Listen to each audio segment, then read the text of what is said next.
Cadenas Imparables, soy el pastor Brian Chalai y es una alegría que seas parte de esta comunidad. Hoy nos encontraremos con Dios en Sofonías 1 al 3 para seguir creciendo nuestra relación con Él. Recuerda estudiar estos capítulos antes de escuchar el episodio. Este no busca reemplazar tu estudio personal, sino motivarte y enriquecerlo. Con eso dicho, ahora sí conversemos. ¿Qué verdad aprendemos sobre cómo es Dios y su dirección para nuestras vidas?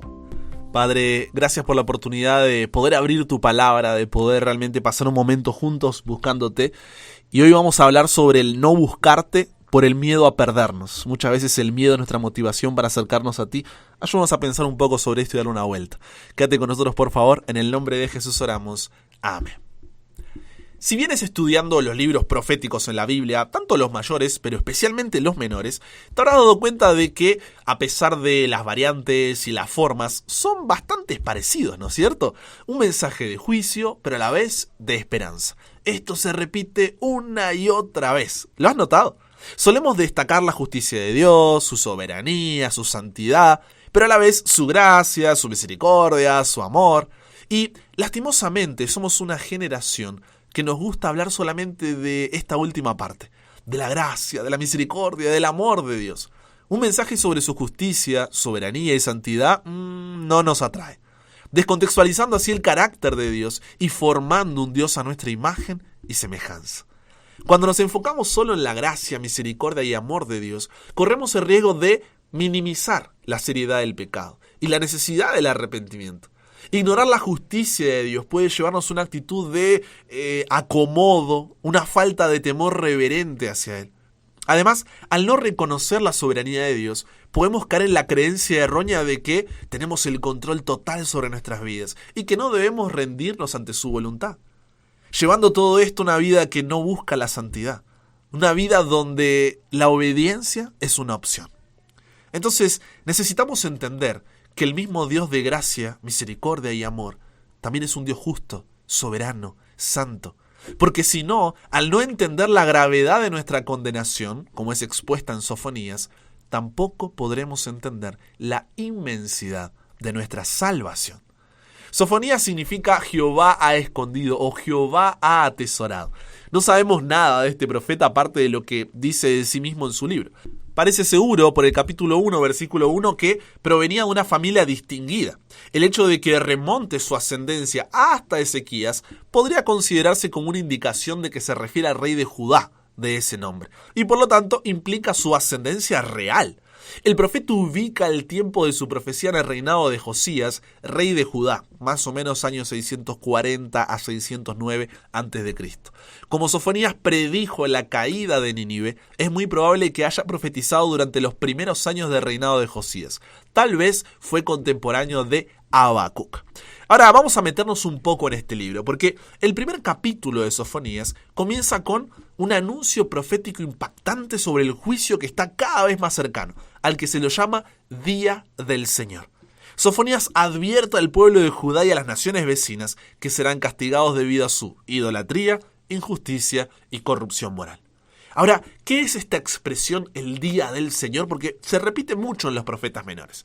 Mira, la expresión el día del Señor o el día de Jehová, también puedes encontrarlo así, aparece por lo menos 20 veces en los escritos de los profetas en el Antiguo Testamento. Siempre se usa en relación con el tiempo del castigo divino sobre una ciudad o nación. Ojo, no es para referirse al castigo de una sola persona, sino al castigo de una ciudad o nación o al castigo final de los habitantes de toda la tierra.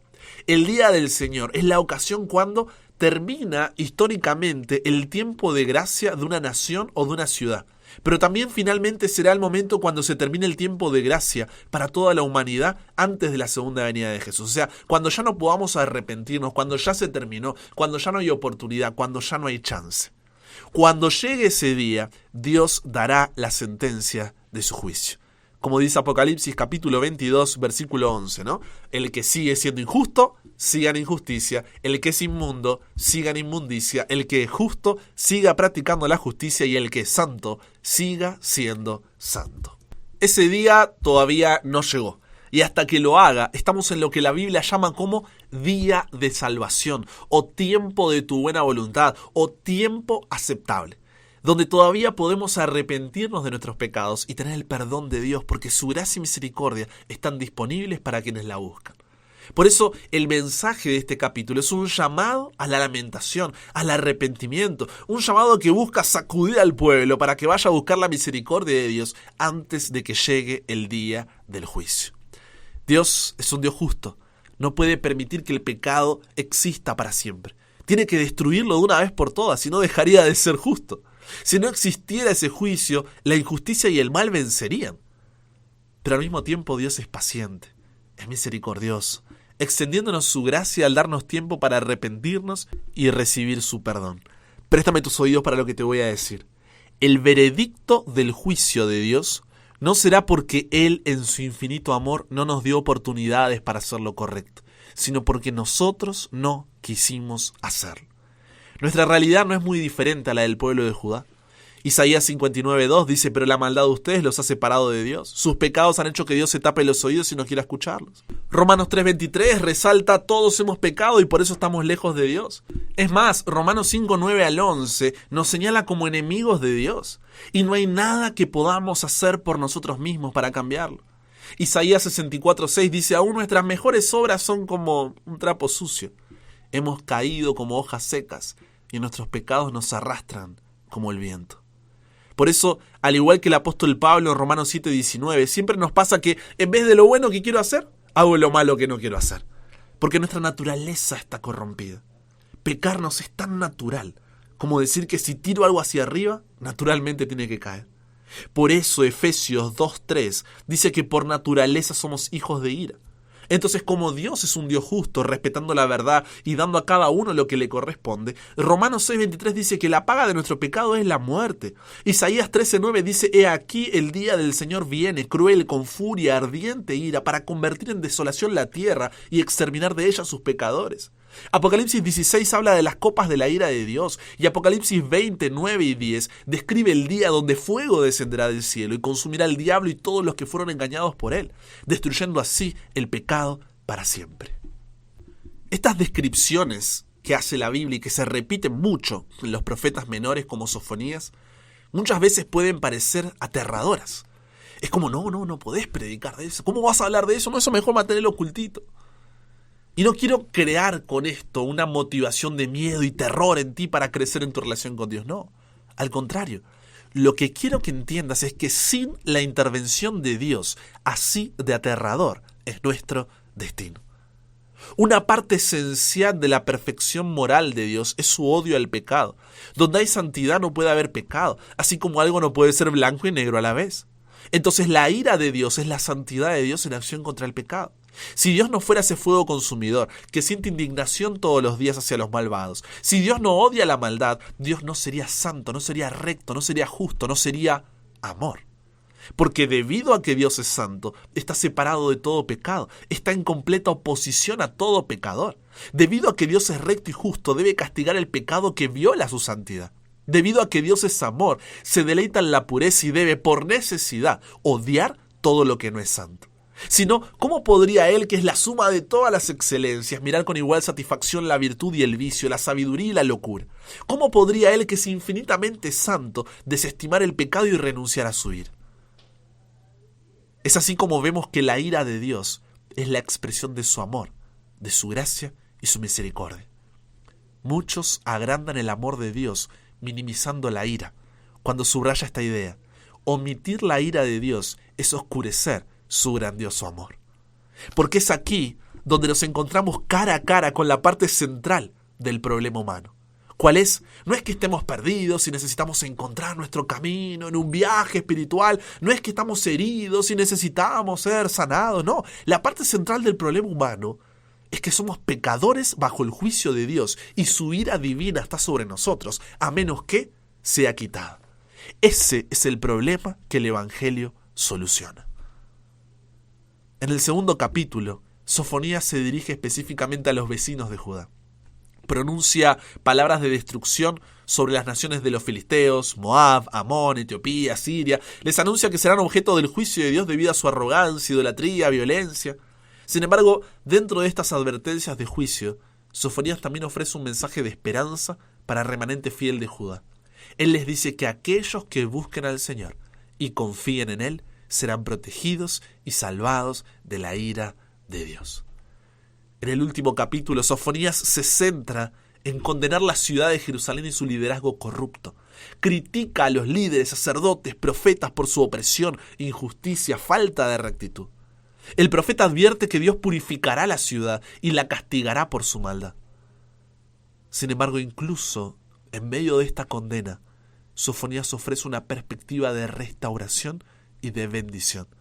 Anuncia que Dios reunirá a su pueblo y lo restaurará. Describe cómo Dios eliminará toda aflicción y se alegrará sobre ellos con amor y gozo. Sofonías profetiza que Dios morará en medio de su pueblo, brindándole salvación y gozo. La pregunta es, ¿cómo un Dios justo que nos muestra la gravedad de nuestra condenación al mismo tiempo nos da una esperanza? ¿No debería dejar de ser justo si permite que nosotros pecadores vivamos? La respuesta, en pocas palabras, es: Cristo fue tratado como tú mereces para que tú puedas ser tratado como Él merece. Fue condenado por tus pecados en los que no había participado para que tú pudieras ser justificado por su justicia en la cual no habías participado. Él sufrió tu muerte para que tú pudieras recibir su vida. Por su llaga fuimos nosotros curados. Jesús nos libera de la ira de Dios por medio de su sacrificio. Él es quien recibe esa ira de Dios para que nosotros no tengamos que hacerla. Y esto lo hace no para que vivamos una vida de libertinaje, en desobediencia a la voluntad divina, haciendo lo que nosotros queramos, sino para una vida de santidad. ¿Por qué? Porque nos reconciliamos con aquel que es santo, santo, santo. Por eso Romanos capítulo 6 versículos 22 y 23 dice: Mas ahora que habéis sido libertados del pecado y hechos siervos de Dios, tenéis por vuestro fruto la santificación y como fin la vida eterna. Porque la paga del pecado es muerte, mas la dádiva, el regalo, la gracia de Dios es vida eterna en Cristo Jesús, Señor nuestro. En conclusión, el libro de Sofonías es una profecía que contiene una mezcla de advertencias de juicio divino y promesas de restauración. Sofonías lleva al pueblo de Judá y a las naciones vecinas a arrepentirse de su pecado, a buscar la misericordia de Dios.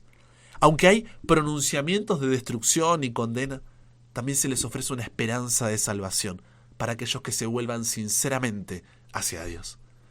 El libro termina con la visión de un futuro en el que Dios habitará en medio de su pueblo, eliminando todo mal y brindando bendiciones eternas. Y Dios quiere que tú y yo estemos en ese futuro con Él. Entonces, la invitación es a confesar y a arrepentirnos de nuestro pecado. No merecemos, no somos dignos de acercarnos a Dios. Pero esa culpa y vergüenza no deben alejarte de Él, sino ser un recordatorio de tu necesidad de su gracia, misericordia y amor, expresados en la muerte de Jesús en la cruz, en respuesta a su justicia, soberanía y santidad. No importa cuán lejos te hayas ido o cuán bajo hayas caído, hoy puedes ir a Dios en el nombre de Jesús. Judá finalmente no respondió al llamado de Dios hecho en Sofonías. Fue conquistada por Babilonia bajo el reinado de Nabucodonosor. La pregunta es, ¿tenemos que pasar por lo mismo o podemos aprender de sus errores? El día de Jehová todavía no ha llegado para nosotros. Todavía estamos en el día de la salvación. Pero esa reconciliación no debe darse por el miedo a las consecuencias, sino en respuesta a que Él nos amó primero, de tal manera que podamos siquiera tener una oportunidad de salvarnos. Así que ve hoy a Dios, no retrases esta decisión.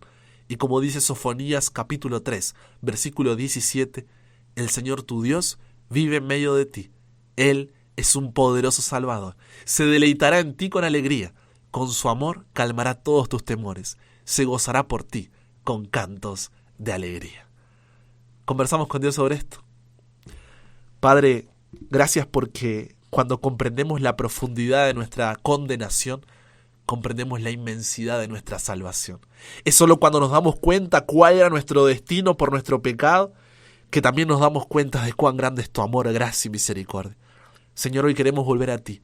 No lo merecemos, no somos dignos, seguimos cayendo una y otra vez. Parece que estamos hasta jugando contigo, pero que eso sea un recordatorio de cuánto te necesitamos en nuestra vida. Que cada día sea un nuevo día, siendo pacientes a largo plazo, perseverantes a corto plazo, sabiendo de que tú nos sigues buscando. Y que hoy podemos volver a ti. Mañana será otro día, pero hoy tu misericordia se ha renovado y podemos presentarnos delante de ti en el nombre de Jesús. Así que nos entregamos hoy a ti, Dios. Cámbianos, renuévanos, transfórmanos, somos tuyos. En el nombre de Jesús oramos. Amén. Y con eso llegamos al final. Comparte con otros lo que aprendiste hoy. Súmate a la comunidad en WhatsApp totalmente gratis si todavía no lo has hecho, para recibir una notificación en tu celular cada mañana, escuchar los episodios sin conexión, tener material extra, hacer tus preguntas, acceder a contenido exclusivo y te espero en el siguiente para que nunca pares de aprender y nunca pares de crecer. ¿Por qué? Porque hasta el cielo no paramos.